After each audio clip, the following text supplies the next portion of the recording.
Good morning, boys and girls, and welcome back to another day of learning. I'm so happy that you came back to be with us today. So let's go ahead and get started with our learning. Today, we are going to use what we know about sounds to decode words.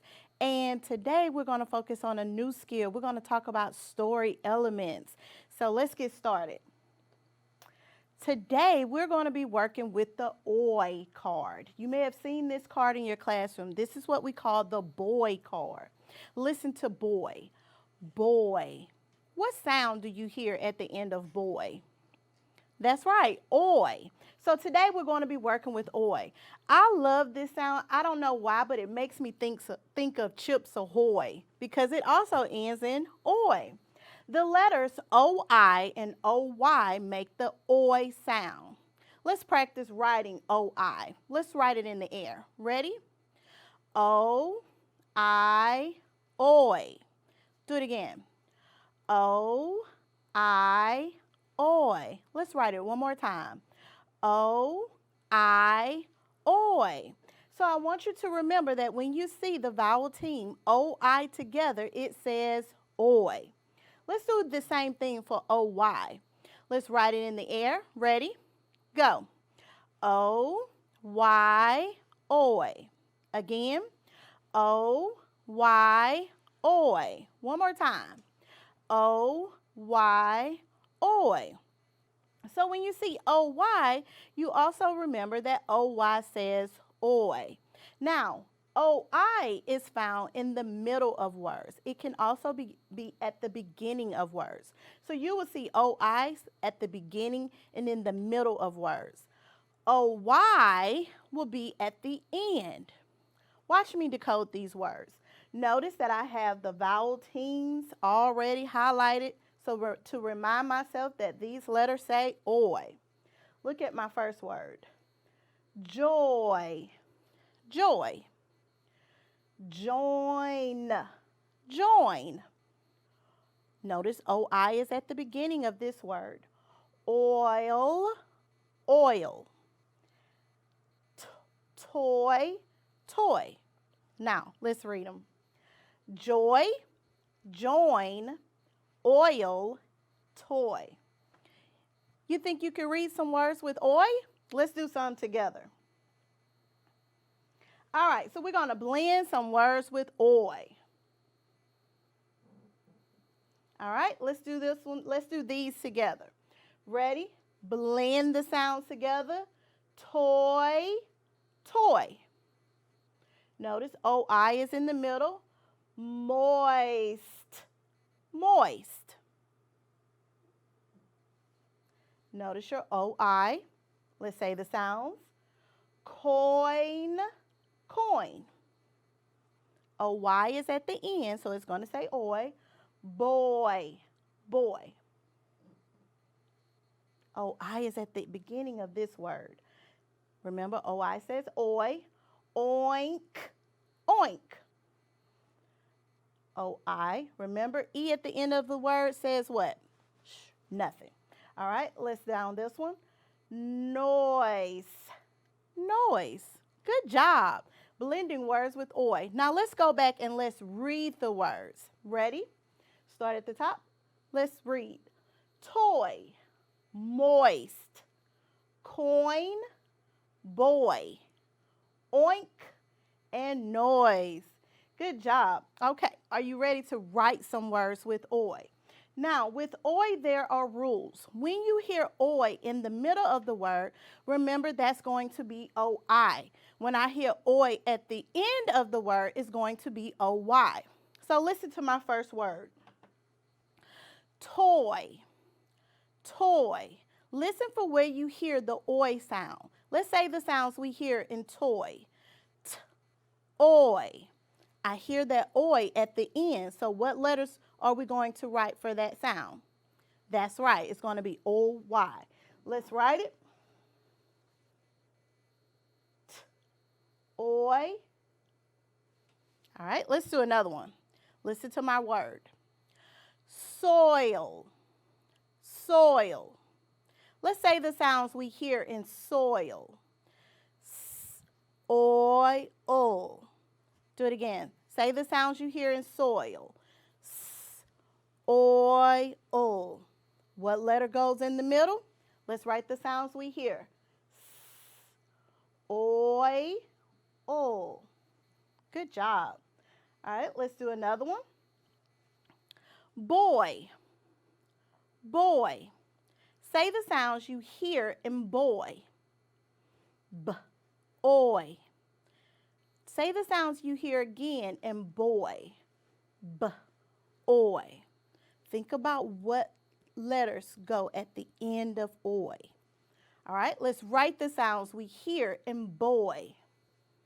B, oy. Did you say O-Y? Good job. And our last word, listen to my word, moist. Moist. Say the sounds you hear in moist. Ready? Go. Oist. Say the sounds you hear in moist. Oist. All right. What sounds in the middle? Let's write the sounds we hear. Ready? Go. Oist. Moist. Good job. Let's read the words that we wrote. Ready? Read. Toy, soil, boy, and moist. Good job. Now, I'm going to show you a sentence. I want you to pick out the words that have the oi sound, and then we're going to read it. Do you see the words that have oi? They are toy and noise. Let's read our sentence. Ready? Read. That toy makes so much noise. All right. Again, remember, when you hear oi, depending on where you are hearing the sound, depends on what spelling you're going to use. If OI is in the middle of the sound or the beginning, I'm going to use OI. If oi is at the end of the word or the end sound, then I'm going to use OY. I have a quick little game we're going to play. I did not finish my poem that I wrote. All of my words end with oi. You help me figure out which spelling I'm going to use. So, let's read. Potatoes bring me so much. What word would go at the end of this line? Notice I have a J. My spelling is at the end. What spelling should I write there? Did you say OY? Good job. So if I write OY there, the word becomes what? Joy. Let's read that line again. Potatoes bring me so much joy. Good job. Let's do the next line. Try them baked. Just be sure to wrap it in, what word would I write there? Notice that the sound is in the middle. What oi sound do we put in the middle of the word? That's right, OI. So let's put OI there. And our word becomes, did you say foil? Good job. Let's read that line again. Try them baked. Just be sure to wrap it in foil. All right, our next line. Don't want to bake them? Then try frying them in, Notice this time, my spelling is at the beginning of the word. What oi spelling do we use at the beginning of words? Did you say OI? Good job. So when I write OI, my word becomes, that's right, oil. Let's read it again. Don't want to bake them? Then try frying them in oil. Last line. I love potatoes so much. My mom bought me a potato. What word would go there? What oi spelling would you put there? Notice where the spelling is. Where is it? At the end. So what spelling would we write there? That's right, O-Y, which makes this word, you said it, toy. Let's read it again. I love potatoes so much, my mom bought me a potato toy. Good job. Now let's read my poem all together. Potatoes bring me so much joy. Try them baked. Just be sure to wrap it in foil. Don't want to bake them? Then try frying them in oil. I love potatoes so much, my mom bought me a potato toy. Good job identifying, reading, and writing words with oi. Remember, if you hear oi in the middle of your word or the beginning, it's going to be the spelling oi. If oi is at the end of the sound of the word, you're going to use the spelling oy. You continue practicing reading and writing words with oi. All right, today we're going to talk about story elements. This is one of my favorite topics to talk about in reading. Now, your story elements consist of your characters, your setting, and your events in the story. Your setting is where your story takes place. The events are the actions that happen in the story. For today, we're going to focus on characters.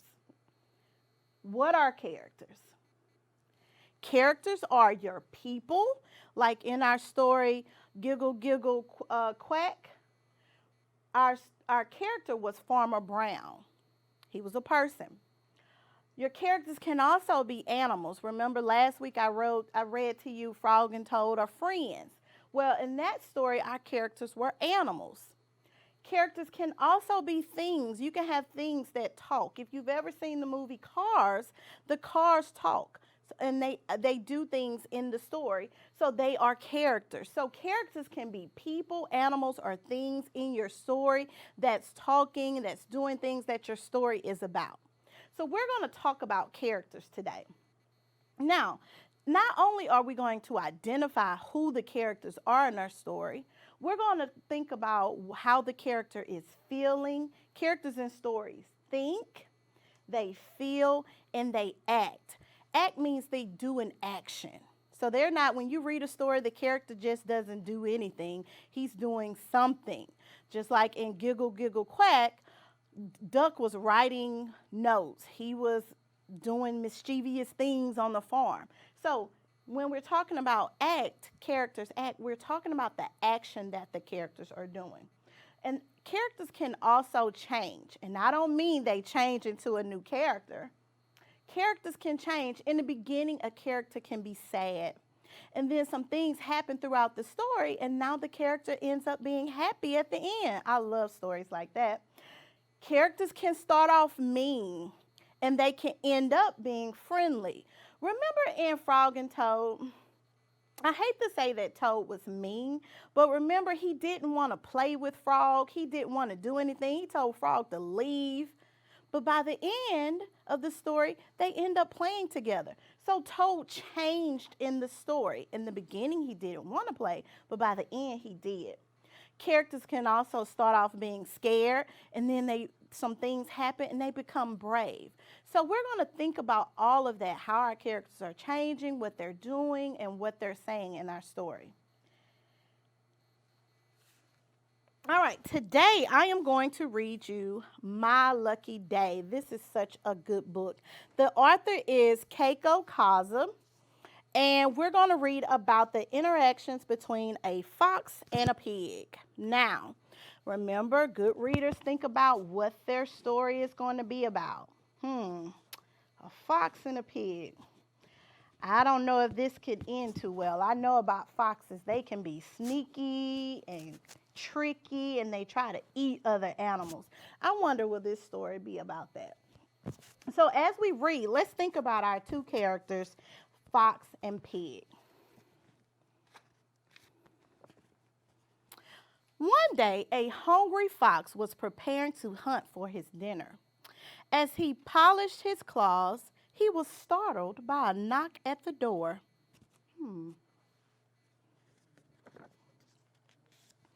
Hey, Rabbit, someone yelled from the outside. Are you home? Rabbit, thought Fox. If there were any rabbits in here, I've eaten them for breakfast. So someone thinks Rabbit lives here. Let's see who's at the door. When the fox opened the door, there stood a delicious-looking pig. Oh, no, screamed the piglet. Oh, yes, cried the fox. You've come to the right place.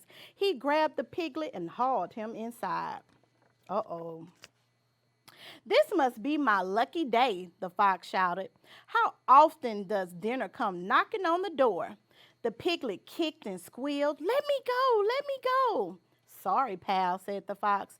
This isn't just any dinner. This is pig roast, my favorite. Now get into this roasting pan. It was useless to struggle. All right, sighed the pig. I will, but there's just one thing. What? Growled the pig. Well, I am a pig, you know. I am filthy. Shouldn't you wash me first? Just a thought, Mr. Fox. The fox said to himself. He is filthy. And if you look, filthy means what? That's right, dirty. So he's going to clean them up. So the fox got busy. He collected twigs, he made a fire, he carried in the water, and finally he gave the piglet a nice bath.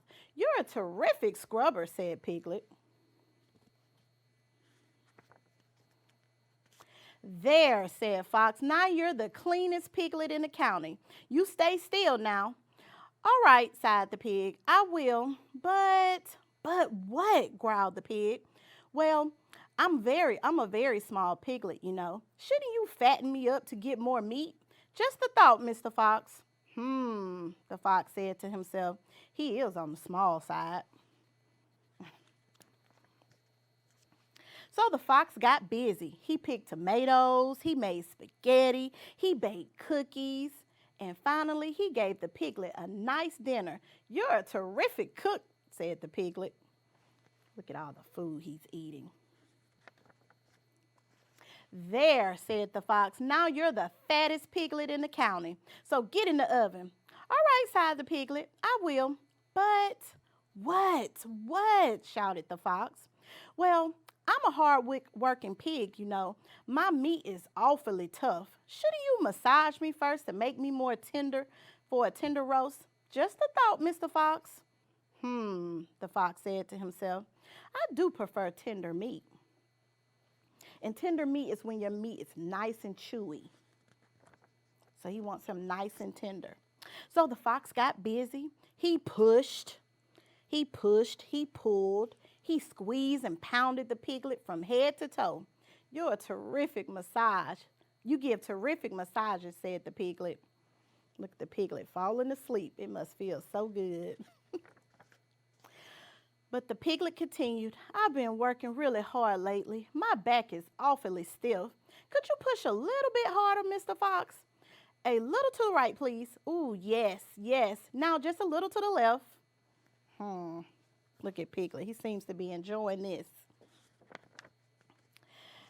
Mr. Fox, are you there? Notice the fox. But Mr. Fox was no longer listening. He had passed out, exhausted.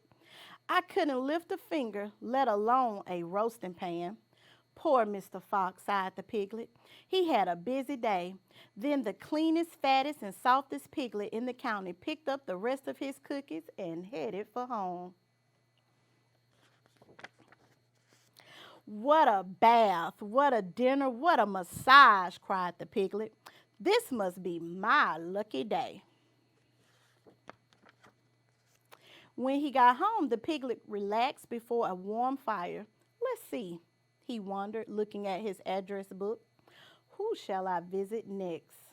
And look at his book. He crossed off Fox name, and his next guest is Bear. So that's who he was going to see next. I told you that's a good story. I love that story. All right, so let's talk about our characters. Our two characters in this story was Piglet and Fox. Now, remember I told you that good readers think about what the characters are doing, how they feel, what they're thinking. So we think back in the story and how they interact, the things that they said. What kind of character do you think Piglet was? When I ask you what kind of character, I'm not asking you to tell me what kind of animal. We know he's a pig. But how is Piglet on the inside? How would you describe him on the inside? Would you say he's a good character? He was mean, he was selfish? Well, let me tell you what I thought about Piglet. I thought Piglet was charming. And when I say charming, I mean when you're charming, you can get people to do what you want them to do without them even realizing that you got them doing what you want them to do. And Piglet did that to Fox. Remember, Fox wanted to eat Piglet, but by the end, Piglet had Fox cooking him dinner, baking him cookies, giving him a bath, so he was charming. I also said Piglet was sneaky because we found that out at the end.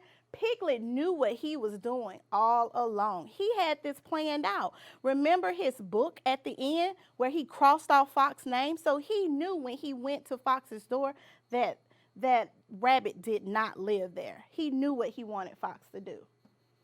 I also said Piglet was brave. I mean, he's a pig. He's going to these animals that usually eat other animals. He wasn't scared. He wasn't worried. So I said he was brave. So my characterizations of Piglet was he was charming, sneaky, and brave.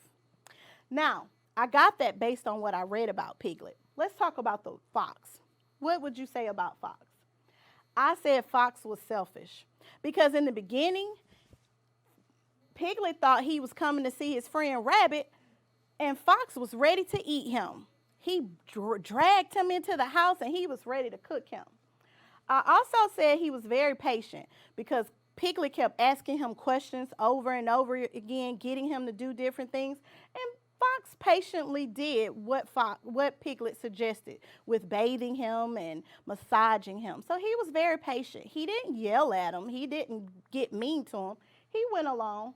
And I also said Fox was silly. I mean, that was silly, the things that he did for Piglet when all he wanted to do was eat him. So you see, boys and girls, when you read, we go beyond just reading about our characters. We think about what they're doing, what they're saying, and what you think about how they are on the inside. So this week, we will continue working with characters and setting. And we'll talk about the events that happen in the story. So I want you to get a story today, and I want you to think about your character, and I want you to characterize your character. Think about how would you describe them to someone else on the inside. All right? This was a good day of learning. I hope you enjoyed a lot, and I will see you guys on Friday.